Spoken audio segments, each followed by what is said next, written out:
The story of the United States is one of the most dynamic, most explosive in modern history. It's a nation that was literally born in a blaze of revolution, and then, in just a couple of hundred years, it rises to become a global superpower. But here's the thing, that story isn't some straight line to the top. Not at all. It's a history that's really been defined by conflict, a whole series of brutal, transformative tests that have challenged its founding principles over and over and over again. So let's start with the big question. Because it's one thing to win a war, right? To declare your independence. But it's something else entirely to build a lasting nation from scratch. That's the huge challenge the founders faced. And honestly, it's the journey we're going to trace right now. Okay, so before there was ever a United States, North America was a continent of countless cultures. It wasn't some empty wilderness waiting to be found. It was a land inhabited for thousands of years by really complex societies. So the arrival of Europeans, well, it wasn't a discovery. It was a collision that would change the world forever. Way before Columbus, the first peoples migrated across a land bridge from Asia, and over centuries, they developed into these incredibly diverse nations, like the Mississippian Mound Builders or the Democratic Iroquois Confederacy. Then the Europeans arrived. First the Norse, for just a little bit around 1000 AD, but after 1492, it was a flood. Spanish, French, Dutch, and English colonists all competing for land, resources, and souls. And they established colonies like Jamestown in 1607 and Plymouth in 1620.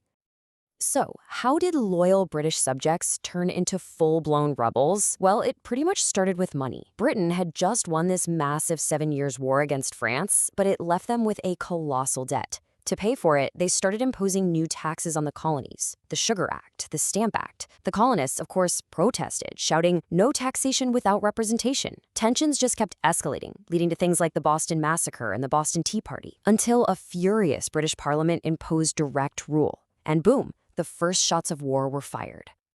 And just like that, the war wasn't just about taxes anymore. In 1776, Thomas Jefferson drafted these radical, revolutionary words.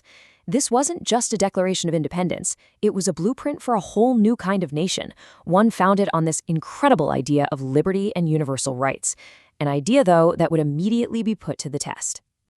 Winning the war was one thing. Now came the really hard part. Turning that revolutionary idea from the Declaration into a government that actually worked.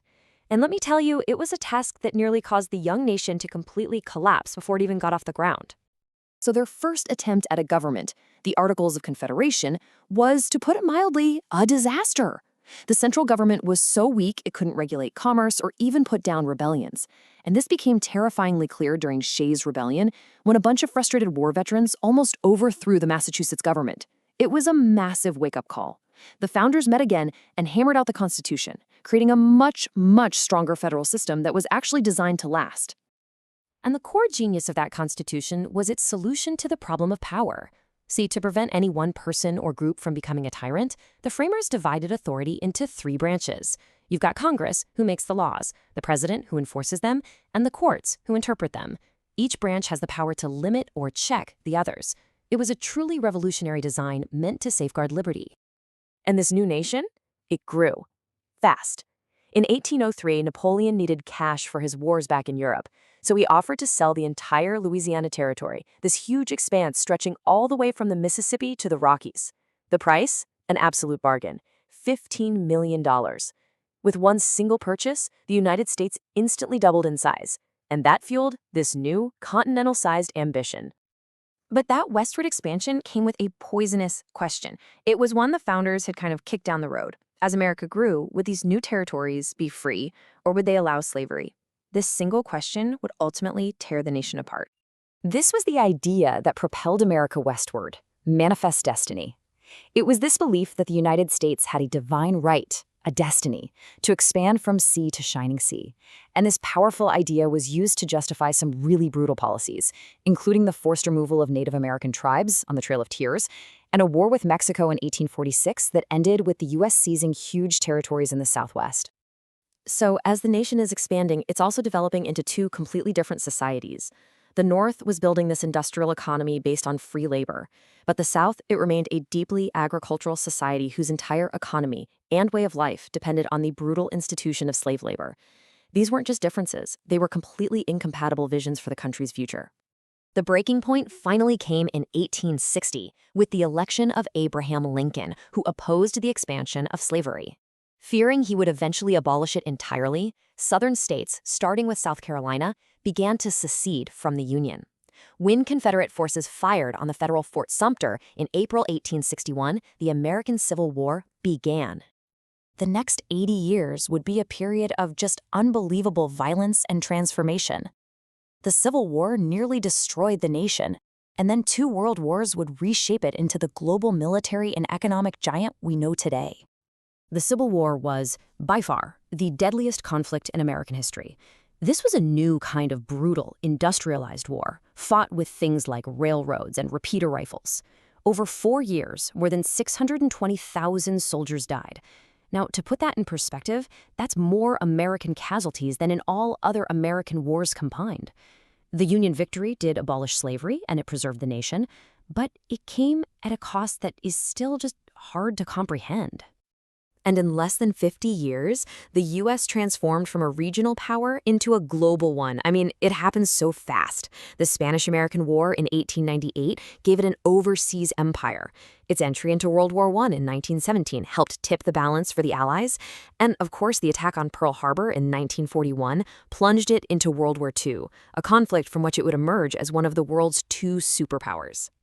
During that war, America undertook this top-secret project to build a weapon of absolutely unprecedented power, the Manhattan Project. It developed the atomic bomb, and its use on Hiroshima and Nagasaki ended World War II and instantly ushered in the nuclear age, setting the stage for the next great global conflict. So, in the wake of World War II, America stood as a global superpower, but the next few decades would force the country to confront a new kind of enemy abroad and to finally confront the deep contradictions within its own society. The world was now split right in 2. On one side, you had the United States and its NATO allies, champions of capitalism and democracy. And on the other, the communist Soviet Union and its Warsaw Pact allies. For nearly 50 years, these 2 superpowers faced off in this tense Cold War, competing for global dominance through everything from espionage to proxy wars and a terrifying nuclear arms race. But here's the crazy part. While America was fighting for freedom abroad, it was denying it to millions of its own citizens back home. The civil rights movement rose up to challenge segregation and demand equality for African Americans. And in 1963, Martin Luther King Jr.'s powerful words echoed the promise of the Declaration of Independence, forcing the nation to reckon with its failure to live up to its own founding ideals. This modern era, it was defined by incredible highs and devastating lows. In 1969, America put a man on the moon, this incredible achievement in the Cold War space race. At the exact same time, the civil rights movement was fundamentally reshaping American society from the inside out, demanding the nation finally live up to its promises. And then, at the dawn of a new century, the 9/11 attacks thrust the nation into a new kind of global conflict, changing the world all over again. So, from a revolution to a civil war, from world wars to Cold Wars, American history has been this relentless series of trials, each one testing and redefining the nation's core idea. Which, of course, brings us to today, and it leaves us with one final question to think about. What is the next great test for this ongoing experiment?